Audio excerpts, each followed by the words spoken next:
배고픈 무명의 권투 선수가 있습니다. 해도 잘 안 되는 거예요. 그러다 어느 날 프랑스의 세계적인 건축가의 건물의 그 사진을 보다가 굉장히 매료가 돼가지고 자기가 건축가가 돼보겠다. 건축 배운 적도 없는데, 그래서 돈을 탈 털어가지고 가라는 사람이 프랑스와 유럽으로 가서 건축을 다 둘러보고 나도 한번 이제 건축가의 길을 가겠다고. 이 사람이 독학으로 이 건축을 시작했는데, 이게 늘 공부를 많이 하는 사람들은 늘 끼리끼리 노니까 창의성이 떨어지는데, 아주 독창적인 그런 건물의 철학을 만들어 세계적인 건축가가 됩니다. 바로 일본이 낳은 안도 다다오라고 하는 건축가입니다. 80이 넘어서 암투병 중입니다. 장기도 몇 개 적출하고 여전히 투병을 하는데도 이 불꽃 같은 창작의 열정은 사그러지지 않아요. 그래서 나는 영원한 청춘으로 살 거라고 이렇게 자기 모토도 삼고 있어요. 이분 건축의 핵심 모티브는 자연입니다. 햇빛, 돌, 물, 바람, 그리고 최대한 자연에 가까운 노철 콘크리트로 마치 건물이 자연의 일부인 듯이 디자인하는 것이 이분 건축물의 특징인 것 같아요. 건축에 대한 그의 생각과 마음을 엿볼 수 있는 말이 있습니다. 건축은 사람이 그곳에서 자연을 느끼기 위한 매체가 된다. 막 자연하고 너무 동떨어지고 그로테스크한 이름보다도 자연의 일부처럼, 건축은 정지된 것이 아니기에 시간이 지나면서 성장하여 점점 완성되어져 간다. 이 대건축가의 50년이 넘는 건축 설계의 경륜을 담아서 강원도에 한 박물관이 지어졌어요. 거기 한번 지난 연휴 때 가보았는데, 가장 강렬한 인상을 저에게 남겼던 곳이 바로 저 돌무덤 같은 그런 느낌을 주는 저 건축물이었어요. 꼭 우리 신라시대 왕릉 비슷한 분위기인데, 죽음, 무덤을 연상케 하는 곳인데, 거기 제가 잠시 서서 이 안도 다다오라는 분이 곧 이제 자신의 육신 장막집이 무너질 것 같을 것을 의식하면서 씨름하면서, 죽음이라는 주제와 씨름하면서 남긴 건축물이 아닌가, 그런 생각을 해보았습니다. 그러면서 우리 교회 옥의 주차장 쪽에 이런 돌로 된 저런 돌무덤을, 기념물을 하나 만들어서 우리 성도들, 고인들의 유품을 묻고 기도하며 죽음에 대해서 묵상하는 그런 추모관을, 아주 잡초도 안 나고 간단하더라고요. 그렇게 만들어도 좋겠다는 생각을 해보았어요. 우리 하나님은 여러 가지 호칭이 있지만 위대하신 건축가입니다. 그런데 하나님은 어떤 집을 짓고 계시느냐? 택한 자녀된, 우리는 믿음으로 하나님을 택했고, 예수 믿고 하나님의 택한 자녀가 된 우리 자식들과 함께 영원히 함께 살 집을 건축하고 계십니다. 영원히 무너지지 않는 집. 고린도후서 5장 1절 2절입니다. 시작.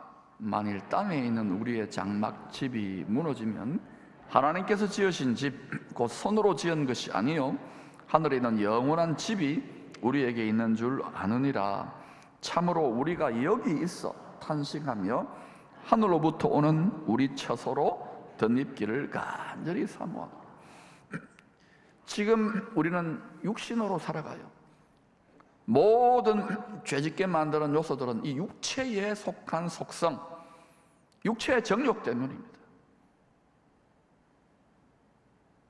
누구도 예수를 믿고 거룩한 백성이라고 하더라도 죄에서 자유할 수 없어요.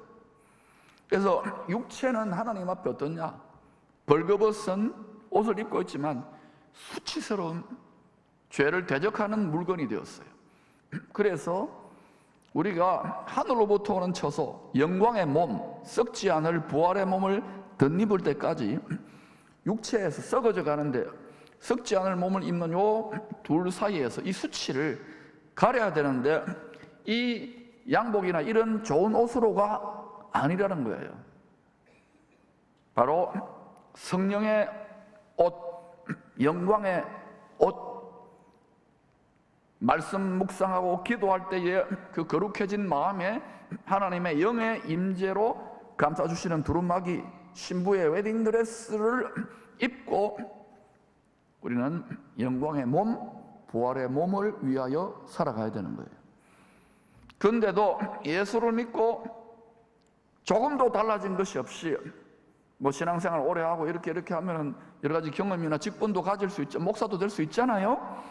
그런데도 여전히 육신을 따르는 방식으로 육신의 생각을 하면 겉으로는 굉장히 화려해 보일지는 몰라도 하나님의 눈에는 벌거벗은 거예요. 예복을 준비 못한 거예요.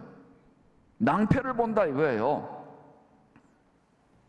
그래서 여러분, 예복을, 성령의 예수의 영광의 옷을 항상 착용하고 사시기를 바랍니다. 죽음에서 부활하신 산돌, 신령한 반석 위에 하나님의 마음을 담을 수 있는 집을 건축하고 계십니다. 땅에 있는 우리의 육신 장막집이 무너질 때까지 신령한 반석, 바로 고린도전서 10장에서는 신령한 음료, 신령한 생수를 솟구쳐내는 신령한 반석이 이 세상 끝날까지, 이 육체가 무너질 때까지 함께 따라다니십니다. 바로 성령을 공급해 주시는 생명의 근원이신 주님이 항상 신령한 반석으로 따라다녀요. 그래서 여러분이 늘 내 옆에 그 수도가 있는 싱크대, 신령한 반석이 따라다닌다고 생각하세요. 흐르는 물이, 할렐루야. 언제든지 목마르면 틀어가지고 마실 수 있는 거예요. 저는 그렇게 생각하면서 이 바다 같은 세상에서 생명수를 마시면서 목회하고 있어요. 이 신령한 반석, 영원한 만세 반석 위에 성도들의 보석 같은 믿음을 재료로 해서, 보석 같은 믿음을 재료로 집을 짓고 계십니다. 땅에서도 우리가 그할 집을 보면, 성도들 신방 가보면 뭐 이렇게 최대한 그 나름대로 잘 지어 보려고, 편안하게 하려고 하잖아요. 근데 여러분, 이 세상의 집 너무 막 고대광실, 아방처럼 만들려고 너무 난리법석 떨지 마세요. 그냥 대주의가 되면 안 됩니다. 어느 정도 이렇게 편안할 정도로 하시고, 너무 큰 것도 골치 아파요. 청소 많이 해야 되잖아요. 아니군요. 그래도 큰 게 좋아요. 그러니까 적당하면 좋아, 적당. 그런데 그런 거 막 꾸미고 내 잘났지, 내 좋지. 여러분, 아직 신앙 가치관이 어린 나이예요. 그런 분들은 그걸로 자기 자랑을 삼는 것이죠. 주님이, 하나님이 영원히 자녀된 우리와 함께 살 집은 보석 같은 우리들의 마음을 재료로 집 짓고 있다는 것을 꼭 명심해야 돼요. 자신을 흠없는 희생제물로 드리신 영원한 대제사장 주님의 가슴에는 우리 한 사람 한 사람의 이름이 보석같이 새겨져서 가슴에 품고 계셔요. 이것을 어떻게 보여줘야 되잖아요. 그래서 물건으로 보여주셨는데, 영원한 대제사장이신 주님의 마음에 뭐가 있는지를 보여주시기 위해서 아론의 대제사장의 가슴에 매달아 놓은 흉패를 통해서 알려주는 거예요. 저 대제사장의 옷인데 저기에 가슴에 뭐 이렇게 넓적한 흉패가 있잖아요. 바로 어린 양의 생명책에 기록된 모든 성도의 이름들을 이스라엘 12지파로 대표하여 보석에 새겨놓은 도장같이 담고 있는 성물이 바로 아론 대제사장의 흉패입니다. 이걸 통해서 뭘 알려주시느냐? 주님의 가슴, 주님의 마음 속에 누가 있어요?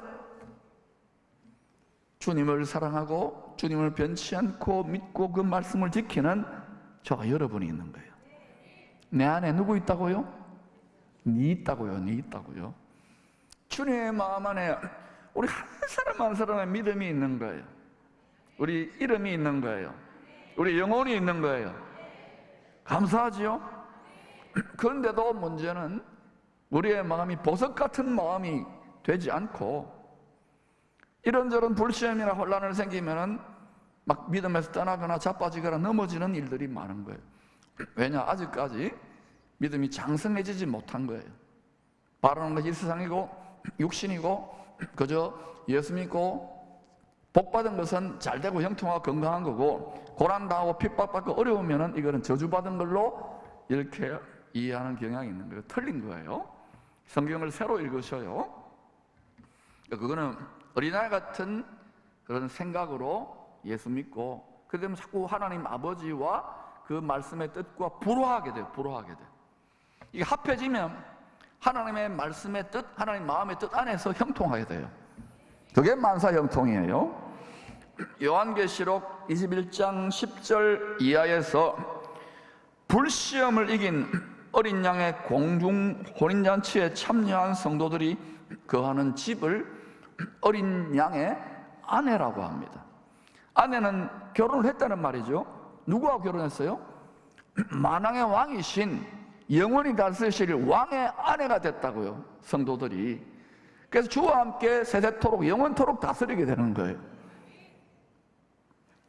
이렇게 암호 같은 비유의 말로 주님을 계속 찾고 주의 말씀의 뜻이 진짜인지를 탐구하는 자들에게 더 깊은 주님이 비밀을 알려주세요.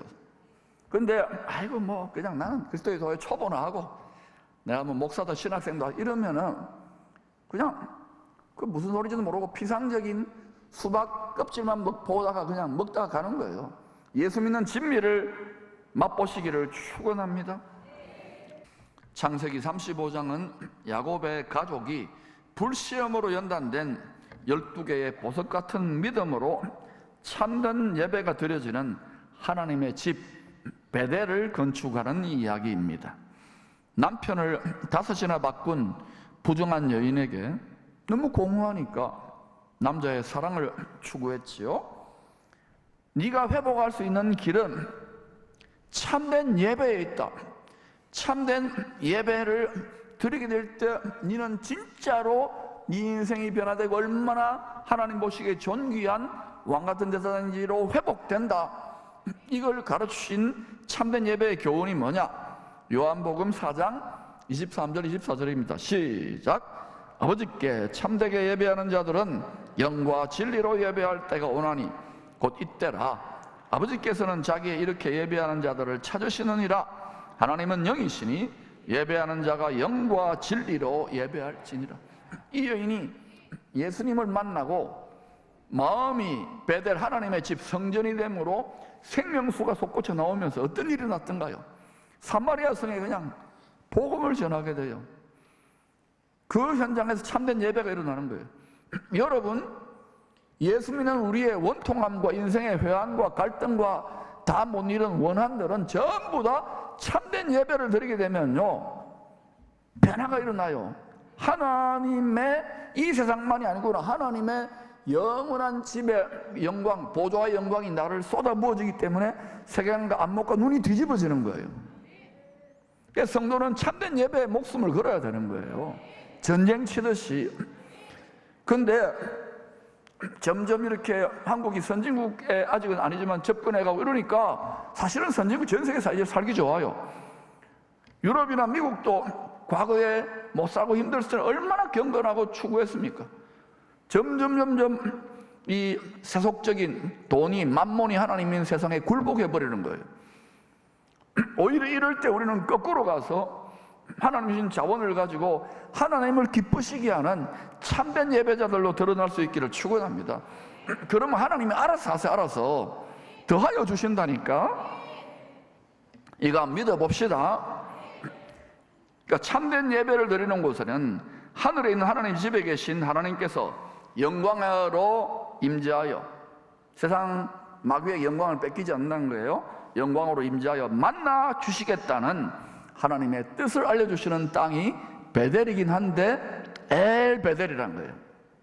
참된 예배를 하나님의 집으로 너희 마음을 지어서 참된 예배를 드리게 되면, 보석 같은 마음으로 예배를 드리면 하늘에 있는 하나님의 집에 계시는 하나님의 돕는 은혜가 나타난다. 때를 따라 도우시는 은혜가 임한다. 아멘.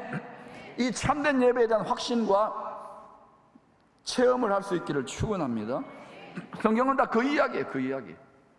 야곱이 에서의 군대에 의하여 우겨싸임을 당할 때에도 꼼짝없이 죽게 됐잖아요. 야복강가에서. 약속의 땅에 들어가기 일보 직전입니다. 그때 어때? 야곱은 찾아오신 하나님과 씨름함으로, 우리는 말씀과 믿음으로 씨름하면서 비로소 참된 예배의 능력을 체험해서 하늘 보좌에 있는 하나님의 영광의 얼굴을 대면해요. 그래서 죽지 않아요. 하나님의 영광의 옷을 입게 되지요. 하나님의 전신갑주를 입게 되지요. 그래서 형 에서의 군대, 원수의 군대에서 진멸당하지 않았다는 거예요. 야곱은 이 참된 예배의 능력, 하늘 문이 열리는 보좌에 계시는 엘베델의 참된 예배의 능력을 체험했던 거예요. 가장으로서, 개인적으로. 비로소 이스라엘 되고 이기는 자가 되고 왕 같은 제사장이 된 거예요. 장자가 된 거예요.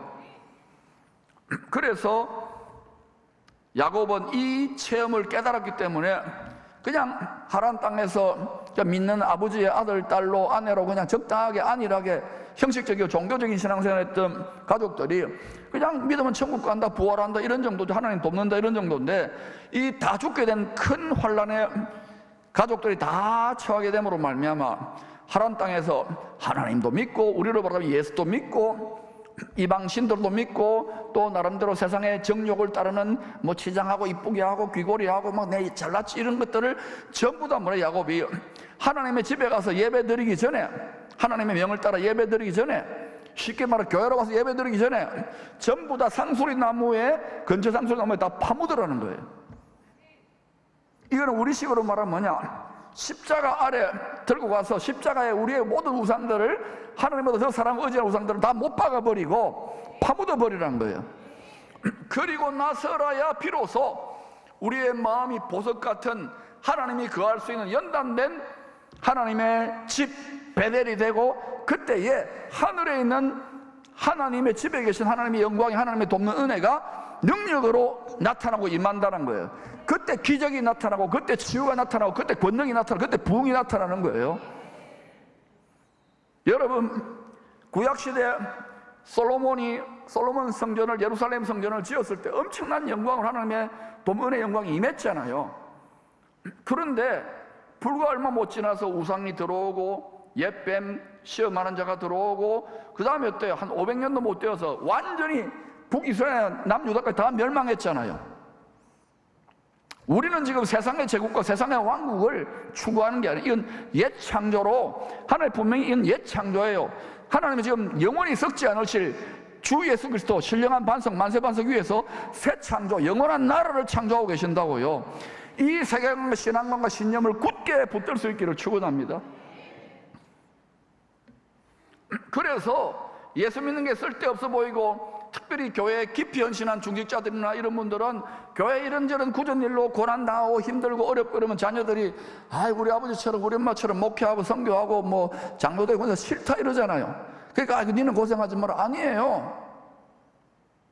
이 땅에서 진실로 주님을 위한 사랑하는 마음으로, 불같은 보석 같은 믿음으로 자기 몫에, 자기 분량의 충성과 그걸 기쁨으로 감당하는 자들은 세상이 다 뒤집어지 요동하더라도 변치 않는, 흔들리지 않는 굳센 평강의 집 베델이 지어지기 때문에 그렇게 예배드릴 때 교회에서 모여서 공예배만이 아니라 앞으로 뭐 코로나보다 더한 게 오더라도 각 개인이나 꼴빵이나 어디서 예배드려도 하늘 문이 열리면서 돕는 은혜에 구름기둥, 불기둥의 보호장막이 세팅되는 거예요. 믿습니까? 하나님의 성령에 인침받게 되기를 바랍니다. 여러분과 저의 개인의 모든 인생의 생사화복을 하나님께 맡기시기를 바랍니다. 하나님의 소유된 백성으로 소유권이 양도될 때에 성령이 도장을 찍어버리는 거예요. 그러면 하나님의 소유기 때문에 마귀의 표, 마귀가 도장을 못 찍어요. 내 거라고 도장 못 찍는 거예요. 마음을 굳게 지켜야 돼요. 여러분, 왜 우리가 반복해서 여러 번 수십 년 또 때를 이어서 예배드리는데도 그냥 산체험을 잘 못하는지 아십니까? 정말 하나님이 살아계시는 거야. 인생이 뒤집어지고 사람이 막 달라지고 생각이 바뀌고 이게 왜 안 되는지 아십니까? 다 마음 깊은 곳에 하나님보다 더 의지하고 사랑하는 우상이 다 있어요. 그걸 탐심이라 욕심이라 했잖아요. 탐심은 욕심은 잉태한 적 죄를 낳아요. 다 우리 안에 있는 거예요. 이게 있어야 편안한 거예요. 안전하다고 느껴지는. 그런데 분명히 주님 오시기 전에는 모든 의지하는 것들 다 흔들어버리고 무너뜨려 버립니다. 삼손이 다 무너뜨린 것처럼. 그러니 여러분, 이 세상만을 바라보지 마시고, 또 지금 여러분 이 눈에 보이는 거, 이거 100년 남짓 지나면 다 사라질 것들이에요. 200년 지나고 300년 지나면 영원히 썩지 않고 무너지지 않는 하나님의 집을 신령한 반석 위에 말씀과 성령으로 잘 짓고 잘 짓기를 축원합니다. 여러분의 자랑과 여러분의 의지, 하나님을 사랑하는 우리 자식 잘 됐으면 좋겠다, 내가 어떻게 됐으면 좋겠다, 다 버리세요. 그럼 하나님이 저절로 높여주셔요. 믿으시기를 바랍니다. 나중에 여러분의 육신장막의 소망이 다 끊어지고 후회해서 껄껄껄 하지 말라는 거예요. 여러분, 왕같은 제사장으로 택함받은 우리들의 예배, 이 큰 공동체 아니면 이 큰 공동체 예배가 참 하나님만을 보석 같은 마음으로, 변치 않는 마음으로, 코로나 할배가 오더라도 변치 않는 마음으로 주님을 믿습니다, 주님을 신뢰합니다, 주님 복된 영광을 소망합니다, 주님만을 생명 다해 사랑합니다, 이렇게 예배드리면 엘베델의 역사가 나타나게 된다니까요. 여러분이 지금 여러 가지 가정에 여러 가지 우환과 문제들이 있어도 그냥 형식적인 예배 와가지고 또 그냥 설교 듣고 좋은 말 들었다가 아니고, 정말 하늘 문이 열리고 보좌에 계시는 어느 때든지 아무리 큰 환난에 따라도 때를 따라 도우시는 은혜의 보좌까지 지성소에 들어가신 주님처럼 우리도 그렇게 향기로운 예배를 드릴 수 있기를 축원합니다. 그 예배의 현장이 되려면 우리 마음이 베델이 돼야 돼요. 그때 베델, 하나님의 성전에 계시는, 하늘에 속한 하나님의 성전에 계시는 하나님의 영광에 돕는 능력이 감히 사탄이나 마귀나 피조물이 우리를 빼앗아갈 수 없도록 여러분과 여러분의 가정과 자녀들과 교회를, 나라와 민족을 지켜주신다는 것을 확신하시기를 축원합니다. 여러분, 그러나 우리는 미련하기 때문에 돌아서면 뭐 평안하고 안전한데, 지금 한국처럼 세상에 살기 좋은 데가 어디 있어요? 전 세계를 다녀보면 미국보다 더 좋아, 유럽보다 더 좋아요. 그런데 이 평안하고 안전하다고 즐기고 그렇게만 하지 말라는, 즐기세요, 누려세요. 그러나 깨어있기를 바랍니다. 여러분 가족들이 전부 다 마음을 신령한 반석이 말씀 위에 지어서 흔들리지 않는 견고한 집을 지어서 이왕이면 보석 같은 좋은 재료로 짓기를 바랍니다. 사람은요 다 공짜 심리, 싸구려 심리이기 때문에 싸게 적당하게 그러면 안 돼요. 주님 보셔도 저 집에 내가 저 마음의 집에 들어가 살고 싶다는 정도로 그렇게 이런 마음의 집을, 숨은 집을 잘 짓기를 바랍니다. 이걸 다 하나님이 재료로 받아가지고 영원한 새 예루살렘 성에 보석으로만 변치 않는 보석으로만 지어지는 그 집이 건축되어지는 것입니다. 그러므로 여러분, 이 땅에서 오늘 이 예배를 드리고 찬양하고 기도할 때 우리의 모든 하나님보다 사랑했던 모든 우상들, 욕심들, 탐심들, 이거 내려놓는 것이 아마 순교하는 것같이 힘든 분이 있을 거예요. 오늘 한번 해봄으로 하늘의 문이 열리고 여러 지금까지 수십 년, 10년, 20년 풀려지지 않았던 마음의 원통함과 내 인생에 대한 잘못된 해석과 왜곡과 모든 생각들이 새롭게 되어지며 전능한 하나님의 돕는 은혜의 능력이 여러분의 일생, 여러분의 가정에 세상이 당할 자가 없는 이기는 자의 삶을 살 수 있기를 축원합니다. 엘베델 성전에 계시는 하나님을 만나는 참된 예배의 능력이 임할지어다.